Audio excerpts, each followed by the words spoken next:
much, Anna, Selena. Thank you very much for that presentation. Hello, everyone. Thank you for joining us this evening, this afternoon, this morning, depending on which side of the world this event is finding you all. My name is Alin. I am a technology partner manager at Storyblok, and today I will be joined in this conversation around how to build a technology ecosystem by Christopher from commercetools and David from Algolia.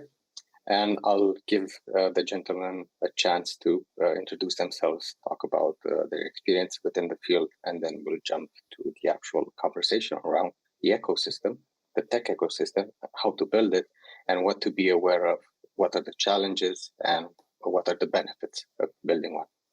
And in no particular order, maybe just alphabetical, Christopher, I'm going to pass the mic to you. All right, great. Well, thank you, Alan. So Chris Holley with commercetools. I have been a software, hardware, and a services channels manager and salesperson over the years. I've seen it done well, seen it done poorly, and I'm hoping we can share the valuable and effective stuff today. And I'm looking forward to the discussion with David, who's always a wonderful person to have a conversation with. Thank you, Chris. So my name is David Barth, work at Algolia. And I've been around the block like Chris for a while, doing the same kind of jobs. And today I'm his counterpart actually at Algolia, managing the technology partnerships for that company. So very looking forward to this discussion, guys, and sorry for the real disruption here. No, this just confirms the fact that it's a live event. I saw someone made that comment, so I think it's very appropriate. It was planned. That's right. This was like in the magic tricks to make sure that it's actually something that we do. There are no strings attached or anything like that. It doesn't have a fake button. So jumping to the conversation today and to the first topic of the Stories from the Block session 9, I want us to touch a bit on what does it mean to be a startup in the world of technology ecosystems, and not necessarily limited to that, in the sense that you always have the ability of learning new things around how you should build or upgrade your tech ecosystem if you have more experience in that sense. Now, businesses that start in this journey need to be aware of the advantages and of the power that the network effect has. And I think what's very important to mention here is that a solution becomes more desirable once users become more familiar with it, and as long as they actually understand what are the actual true benefits of it. And a tech partnership is much more than integrating product A with product B. An ecosystem is a partnership that extends beyond that. And I think the first question I would want to raise with you folks today is, what is actually a tech ecosystem? And this time I'm going to give David the mic. Hopefully he's not going to have the same issue. Maybe it was just bad karma initially. Thank you, Alin. That joke is going to stay, right? So, No. Yeah, absolutely. So, what's important in the world we live in is to know where you are. And often that's the case. And all of us here are there. For that is we've decided to be a best of breed element of an ecosystem. And what it means is that you don't provide the full solution to the customer. So you have to understand where you sit into that environment, as if you were like the window of an entire house that the customer is trying to build. So by understanding that, you will also realize that everything around you is important because your customer wants the house. He likes the idea of the window and maybe he's very picky about it, but he wants the house. And there are people that are building it around you as well. So the ecosystem is a number of elements that allow for the customer to find and have what they're looking for.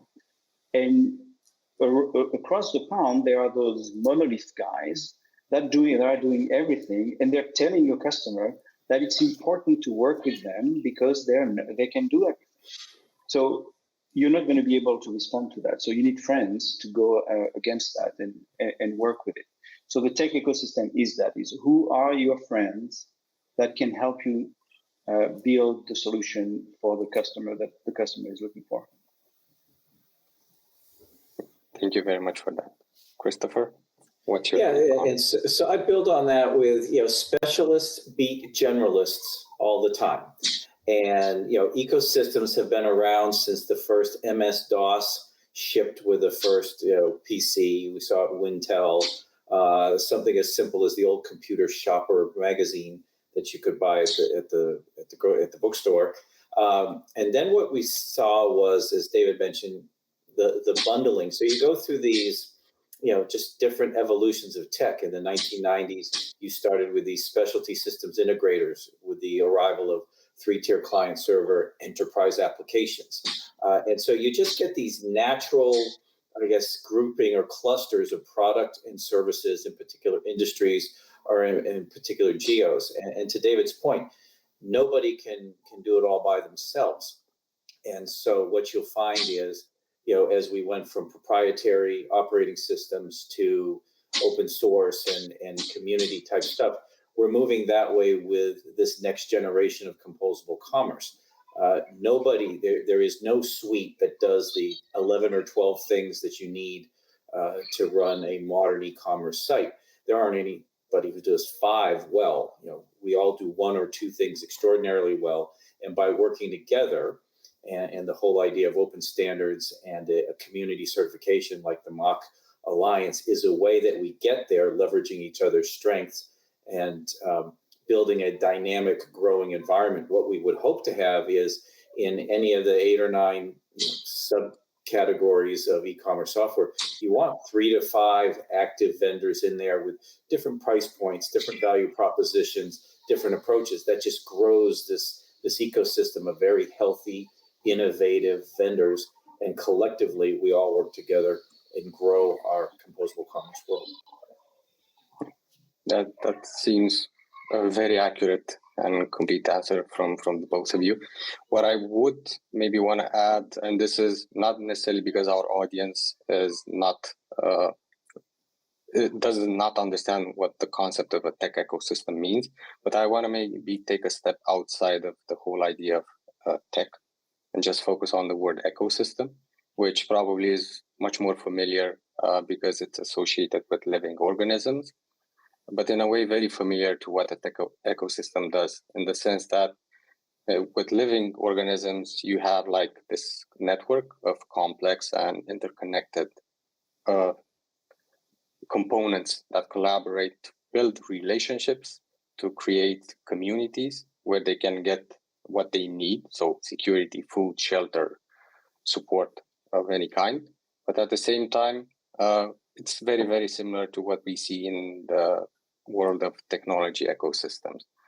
So in the day-to-day life, every one of us probably uses like several, maybe even dozens of applications on a day-to-day basis, even if we talk about work or if we talk about doing our jobs. And it doesn't really matter which department you're in.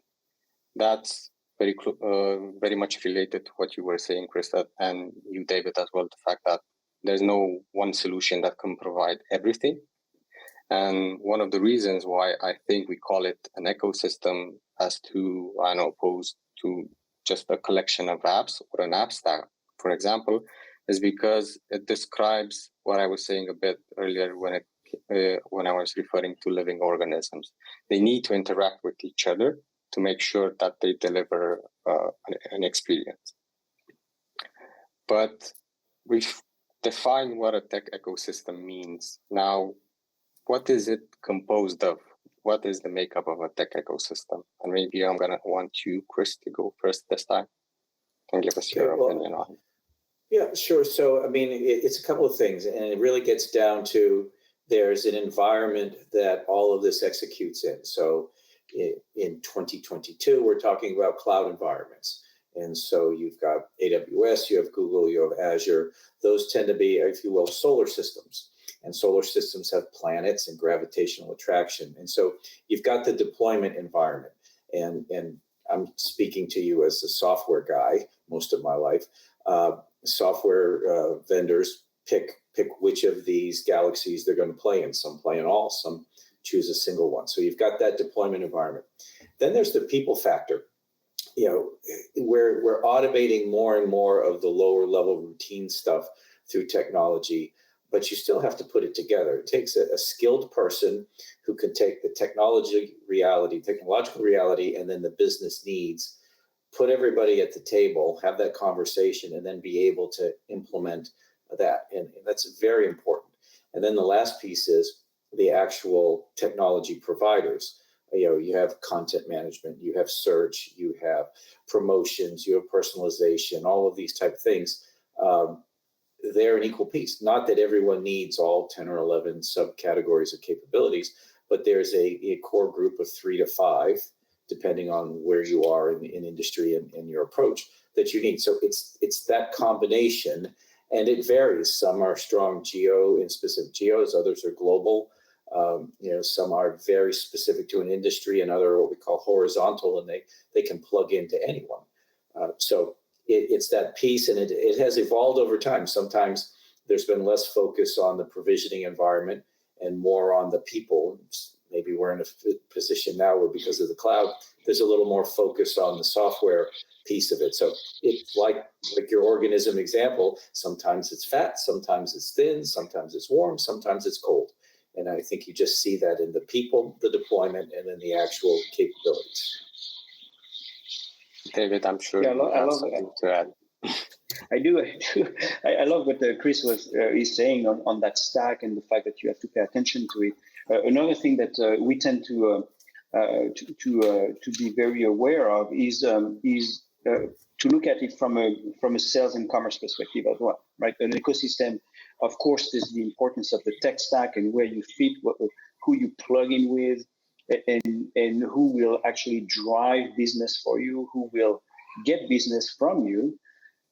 Also, I think it's important to look at the second ring as well of what I like to refer as influencers of your ecosystem. So I'll give you a clear example. We sit generally between the PIM and the commerce platform. The commerce platform sits generally between the PIM and us. So commercetools will work with a bunch of PIMs to get data about the catalog, and we will index that data against commercetools. That said, we are talking to a lot of PIM partners as well, because they are talking to the same people and trying to convince the same people to assemble a solution that will deliver the website that Chris was talking about, for instance. And this is important to not just look at who is close and connected to you, but at what makes the fabric of what your customer is looking for. And I think we're doing that very well. The three of us here, for instance, are very connected. I mean, it's easy. We from an Algolia perspective, take information from both of the platforms you represent, but you also have that network around you that I don't see really, because I'm not connected to it, but I'm interested in talking to. And I think we need to elevate the story on those components to tell the full story to the customer. And that's an important piece of I think, of the components of an ecosystem, is to look beyond just who you're connected to. That's a very good point there from both of you. And I think it's very, very important to understand what happens outside the gates of your own solution. And it's important to see who's around, who is actually, or what's the best solution that you need to plug in. But at the same time, who are the ambassadors for you as well. I want to maybe take the outsider role a bit for this question again. And as I was speaking about living organisms the first time, I think there are a few other components that folks don't often talk about when it comes to what makes a tech ecosystem. And I think it goes back a bit to the basics. It can start with schools, where you actually have like the first layer, the first brick in educating people around technologies, and that's their first encounter with it. Then you have like these accelerators or tech hubs, which are kind of critical when it comes to sustaining the ecosystem and developing and supporting early stage companies, which are coming from universities. And then I think there's an important part that we as established businesses play within this field, in the sense that we need to back up these upcoming technologies, these upcoming solutions, which obviously are based on certain principles that we need them to adhere to, and not need as in force them, but as you were both mentioning a bit earlier about the MACH Alliance, and as this is one of the topics for today, it's very important for us to understand that we can associate ourselves with players that do have the same vision, the same objectives, and the same goals. No, I think you hit on a very good point, Alin. There's a very famous U.S. college football coach named Bear Bryant, who coached at the University of Alabama. And the stories are, the first day of practice, he'd bring the team around and he'd say, raise your hand if you called your parents today. And the guys are like, well, why would we do that? And his point was, no one gets here alone. You wouldn't be here without your parents. Call them and thank them. And so I've always been struck by that. And you mentioned some of the community. I was at IBM years ago, and we actually sponsored with one of the local colleges, Marist College, a course in programming for the mainframe, because there were lots of mainframes, but the technology wasn't considered trendy or modern, but there's a huge demand in the community for it. So, technology leaders in New York would actually go and teach these classes. I've seen examples where local community colleges have had specific programs for machine tooling and some of the automation that goes into many of our industries. It's another example of that we don't necessarily think of, but your comment definitely triggered that. I think it's a very important point. Ecosystems are broader and deeper than the small piece that we might actually deal with every day. Yeah, that's true. Now, I guess we also need to talk about the importance of having a vibrant ecosystem, and what does it do for businesses? What does it do for other technology partners? What does it do for agency partners that we work with? And what does it do for customers as well? And David, I would want your opinion on that first. Sure.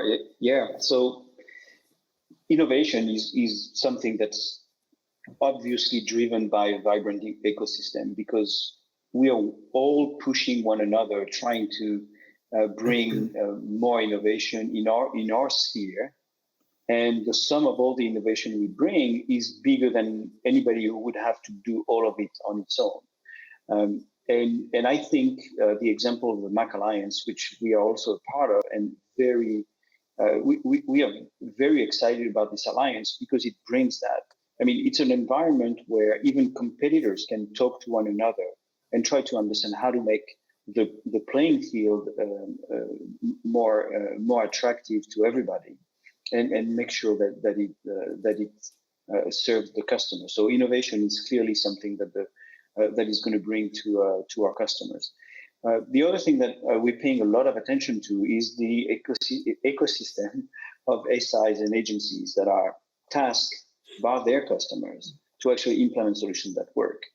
So we are trying to associate with the likes of you and commercetools to create environments where they can learn about us. So we were somewhere in Europe with Chris recently, where we did that.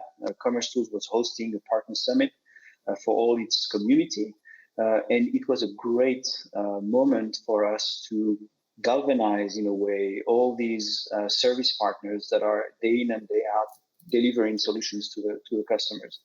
So innovation and being able to allow for the delivery of extremely good solutions through that network, I think are two of the things that a vibrant ecosystem can do for us. Yeah, I keep coming back to competition is good for our end clients. When I was in grammar school, there was one long distance carrier in the United States, and it was expensive and limited. And then now we probably have 20 different telephone companies or telephone services, plus all of the innovations in cellular technology, which I couldn't have imagined when I was in grammar school. Well, extend that to our world. David mentioned agencies and SIs. What you get in the competition, you get industry specialization, you get price point specialization. All of these things make it accessible to more and more people. Not everyone needs a fully enterprise-enabled, custom configured things. Some of them just are happy with a mainstream, good value, drive a Jetta, not a Audi R8 or something. There's a marketplace that's got a wide variety for everyone. And I think that helps. In addition to, in the PIM space, in the checkout space, all of these different areas we can talk about, to have 3 or 4 competitors who each have their own innovation, their own view, gives better focus, better capabilities. It increases price competition for the end client, so they get a better deal. Ultimately, that competition is better value, better customer outcome, more success for everyone. If we grow the pie in the community, there's room for everyone to be successful. Yeah, totally agree with that. I think it's also important to mention the fact that it gives you, and this is closely related to what you were saying earlier, Chris, the ability to become a specialist within a specific field. So you don't need to have a product that does 10 different things, and maybe one of those things is actually a great solution, but the other 10 are just there because you want to have a bigger piece of the pie. But it's also about the reach that you have, because sometimes having an ecosystem or adding to your existing ecosystem a solution from maybe a certain geography, which was not a focus for you, can help you, give you that push in extending your reach to new markets, ones that maybe you were not very focused on at some point.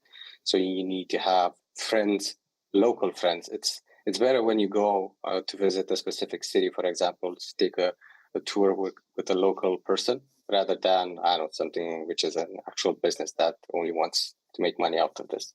That's at least my personal opinion on it. I think we also need to answer maybe one last question around what do ecosystems do? Let's put ourselves in the shoes of the businesses that use these components of the ecosystems. What would you guys think are the steps that they need to go through to identify how they should build their perfect ecosystem? And I'm using perfect here a bit loosely because perfect changes depending on the state in which your business is at any given point. Chris, maybe you want to go first for this last one. Yeah, sure. So, there are a couple of big decisions, that you make in technology. I mean, just something as simple as just use my phone. You decide you're either in the Android world or you're in the iPhone world.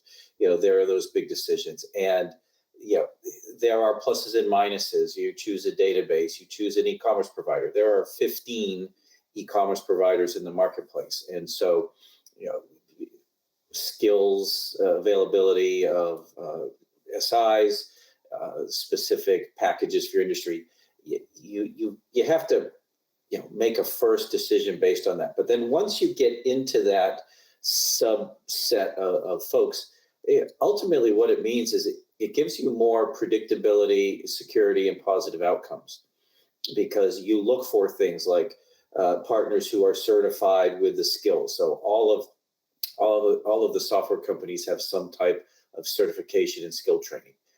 That shows expertise. We, as David and I, as ISVs, we have integrations, real code that's been certified by responsible people that says that everything works together. So once you get in that ecosystem, you start to get better predictability.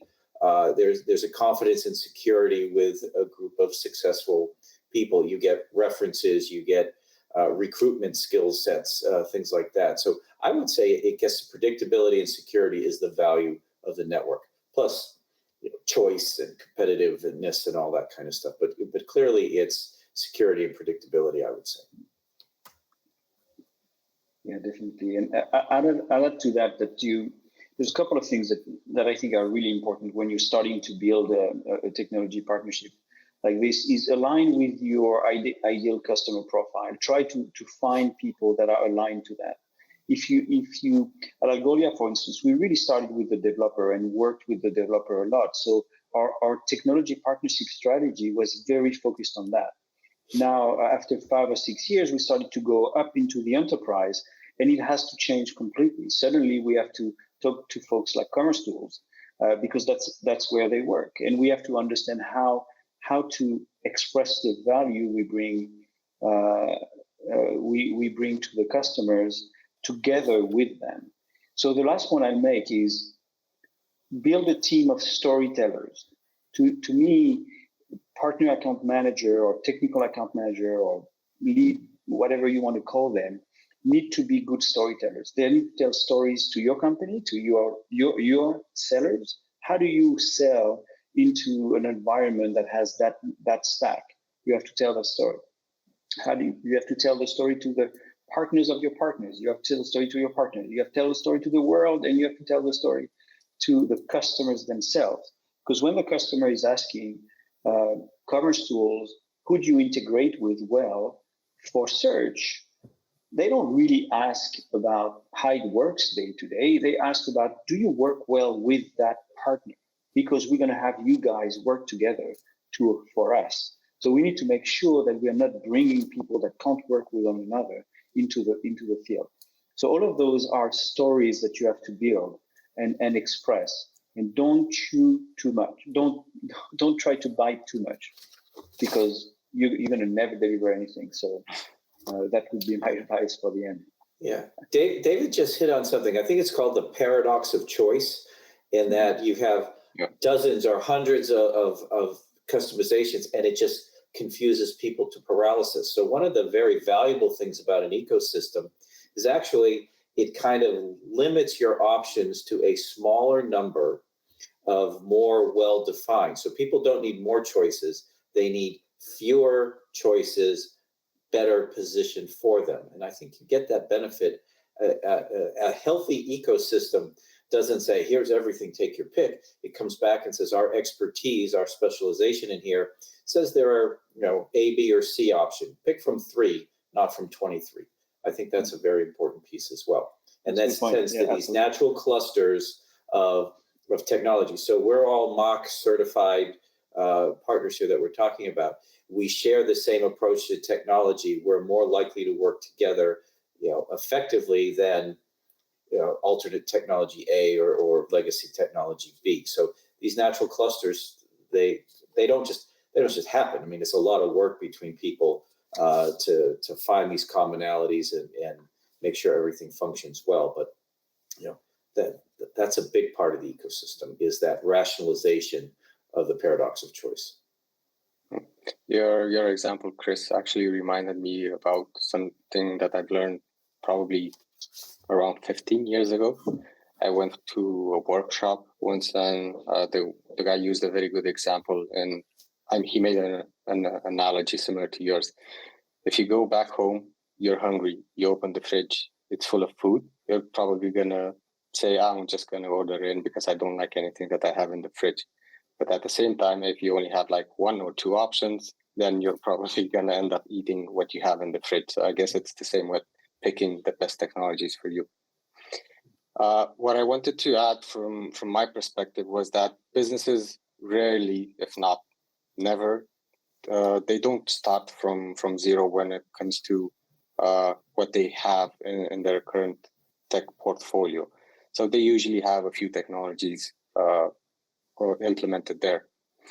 The first step from my perspective should be curating the solutions that you already have there. Identify what are the blockages, what are the disconnects, and what sort of information silos you have, maybe which are preventing your current processes. So you need to remove the ones that are not helping you achieve your business goals and replace them with more suitable solutions for you and for the business and for the stage in which you are right now. Then a next step would be to identify what additional tools you can add to your tech stack and which are the solutions that best fit or are the best ones that you can implement, and how easy it is to implement those into your current tech stack. And with that, just opening the floor for you gentlemen to see if you would like to add any final advice for our viewers today when it comes to building the perfect tech ecosystem in their company, no matter how old the company is, no matter how old they've been dealing with partnerships, because I guess you're never too old to learn something new. Yeah, I'd say focus on your business, because sometimes I see people trying to build a beautiful ecosystem. You need to deliver to the company revenue at the end of the day, and these ecosystems are built for that. If you find the right people, the right partners, you will help them, they will help you, and you will thrive. But focus on what is actually in line with the measures that you have of your business, and how it helps grow. And have an empty fridge. I would echo that.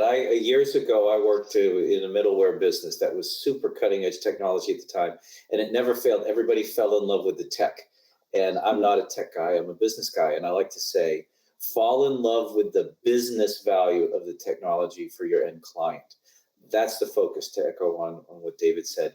And the other thing is, never do the big launch. You want to bite it in little pieces. So have a vision. A good CIO or tech leader will enunciate a vision for the next 3 to 5 years. But big bang never works. You want to take small phased projects. You want to build on success. Building on success is the most important thing, and fall in love with the business value of your technology, and you get that from your ecosystem. Very, very insightful information from both of you. Really happy to have. I think there's room for another analogy, and you two gentlemen have been like wine today for myself and for our viewers as well. The older, the wiser, and the more knowledge you've brought to our audience today. So I want to take this opportunity to thank you for being here today. Thank you for helping us put together this event. And with that, I will pass on the mic to our colleagues, Anna and Celine. Thank you again. Thank you. Thank you.